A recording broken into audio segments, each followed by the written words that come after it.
মাত্র কয়েকটা উপকরণ দিয়ে যে এত মজার বিফ চপ বানানো যায়, এই রেসিপি ট্রাই না করলে আমি জানতামই না। তো বিফ চপ বানানোর জন্য এখানে আমি গরুর মাংসকে ব্লেন্ডারে দিয়ে কিমা করে নিয়েছি। এরপর এর মধ্যে অ্যাড করতে হবে আদা বাটা, রসুন বাটা হাফ চা চামচ করে।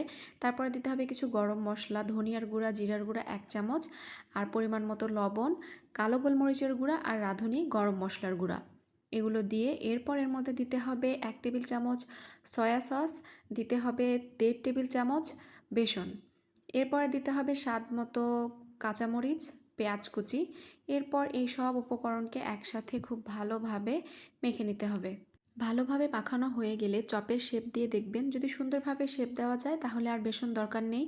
আর যদি শেপ না হয় তাহলে আরও একটু বেসন দিয়ে মিক্স করে নেবেন, তাহলে সুন্দরভাবে শেপ দেওয়া যাবে। এরপর হাতে একটু সরিষার তেল নিয়ে এবার চপের শেপগুলোকে দিতে হবে পরিমাণ মতো নিয়ে। এখানে হাতের তালু দিয়ে ঘুরিয়ে ঘুরিয়ে গোল করে একটা হাতের তালু দিয়ে চাপ দিলেই একদম সুন্দর চপের শেপ হয়ে যাবে। এটা বানানো খুব ইজি। এরপর আমি সবগুলো বানিয়ে নিয়েছি।